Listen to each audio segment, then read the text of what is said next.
BJP सरकार मदरसों को 10-10 लाख रुपए देगी। आप सोच रहे हो कि यार बीजेपी सरकार, ये तो वो सरकार है ना जिसने मदरसों को बंद कराने की बात कही थी। ये तो वो सरकार है ना जिसके नेता बयान देते हैं कि अब मदरसों में पढ़ाई नहीं होती इसलिए उनको बंद करा देंगे। अब ये सरकार कैसे 10-10 लाख रुपए मदरसों को दे रही है? दरअसल एक नई योजना शुरू की गई है महाराष्ट्र सरकार द्वारा। महाराष्ट्र में इस वक्त एनडीए की सरकार है जिसमें एकनाथ शिंदे मुख्यमंत्री हैं और अजीत पवार डेप्यूटी सीएम है। इस सरकार ने अब बीजेपी की जो एक वो वाली नीति थी ना कि मदरसों को बंद किया जाएगा, उससे यू टर्न ले लिया है और एक नई स्कीम के तहत मदरसों को 10-10 लाख रुपए दिए जाएंगे ताकि मदरसों का आधुनिकरण हो सके, मदरसों को डेवलप किया जा सके।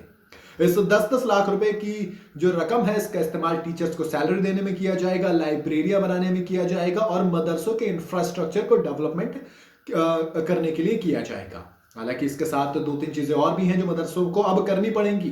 जैसे कि अब तक मदरसों में सिर्फ इस्लामी तालीम दी जाती थी, लेकिन अब मदरसों के अंदर मैथ्स और साइंस को भी पढ़ाना कंपलसरी कर दिया जाएगा, which is I think not a bad decision. ये एक अच्छा डिसीजन है। मदरसों में अगर इस तरीके की पढ़ाई भी होगी तो जो पेरेंट्स हैं वो भी थोड़े से अब इतना ज्यादा कंजर्वेटिव नहीं रहेंगे कि यार इसको बाहर की भी चीजें पढ़ानी और यहाँ की पढ़ानी, तो वहां पर वो दोनों तरीके की तालीम ले पाएगा। और इसी चीज को देखते हुए मदरसों को 10-10 लाख रुपए की जो एक एनुअल ये एक अमाउंट है दिया जाएगा। इस स्कीम को बात करूं तो इस स्कीम का नाम है जाकिर हुसैन मदरसा आधुनिकरण कार्यक्रम, जिसके तहत राज्य सरकार मदरसों को 10-10 लाख रुपए देगी, जिसकी मदद से मदरसों में अच्छी लाइब्रेरियां, अच्छे टीचर्स लिए जाएंगे। ये टीचर्स कॉन्ट्रैक्ट बेस्ड होंगे, माने ये अभी परमानेंट टीचर्स नहीं होंगे, इनकी सैलरी गवर्नमेंट देगी। 10 लाख रुपए में मदरसे को इंफ्रास्ट्रक्चर डेवलपमेंट करने में भी मदद मिलेगी।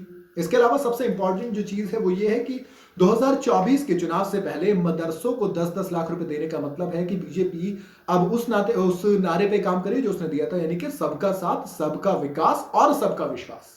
आप 2019 के 2014 के जब चुनाव देखेंगे तो उसमें बीजेपी को एक वर्ग के वोट पूरी तरह से मिले हैं, लेकिन एक तबका है जो अभी भी बीजेपी से छूट गया है। तो मेरे ख्याल से बीजेपी अब ये मान के चल रही है कि ये वाले जो दो तबके हैं इनके वोट हमें कंफर्म है मिलने, ये जो एक तबका बचा अब इसको टारगेट करना है, यानी कि मुस्लिम वोट को टारगेट करना है। तभी तो आप देखेंगे डेप्यूटी सीएम अजीत पवार ने मुसलमानों को 5% आरक्षण देने के लिए भी बात कर दी है।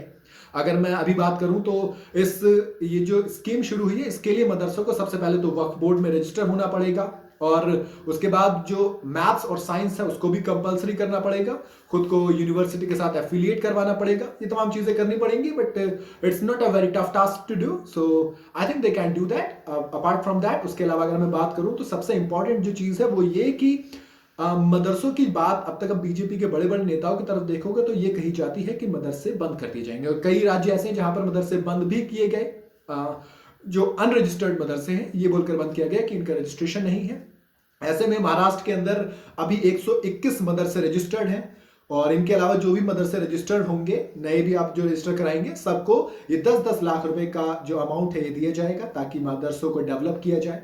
लेकिन सबसे इंपॉर्टेंट चीज वही 2024 के लोकसभा चुनाव से पहले, जो कि अब अनाउंसमेंट कभी भी हो सकता है, उसके पहले बीजेपी का कहीं ना कहीं एक मास्टर स्ट्रोक माना जा रहा है। मास्टर स्ट्रोक इसलिए क्योंकि हम सबको पता है कि एक वोट बैंक है जो अभी भी बचा हुआ है, एक वोट बैंक है जो अभी भी छिटका हुआ है बीजेपी से, और बेसिक साइंस है यार। अगर मदरसे में बच्चा पढ़ेगा उसके जहन में ये चीज आएगी ना कि मदरसे को डेवलप किसने किया, बीजेपी सरकार ने किया। उसके जहन में ये भी दिखाई देगा उसको कि लाइब्रेरियां डेवलप की गई, लाइब्रेरियां स्थापित की गई, वो किसने की, बीजेपी सरकार ने की। टीचर्स का अपॉइंटमेंट किया गया, कौन सी सरकार ने किया, बीजेपी सरकार ने किया। टीचर्स को सैलरी जो मिलेगी उनके घर वालों के, उनके घर में भी यही इमेज जाएगी कि बीजेपी अब मुसलमानों के लिए भी काम कर रही है। तो इसलिए सिंपल सी बात है, बीजेपी 2024 के इलेक्शन से पहले एक पर्टिकुलर वोट बैंक को भी अब नहीं छोड़ना चाहती है। वो वोट बैंक जो कि कांग्रेस का वोट बैंक माना गया है, वो वोट बैंक जो अब तक विपक्ष का वोट बैंक माना गया है, जो एनसीपी का वोट बैंक माना गया महाराष्ट्र के अंदर, अब वो कांग्रेस और एनसीपी से खींचकर उसे भी अपने पाले में लाने की तैयारी पूरी तरह से कर रही है।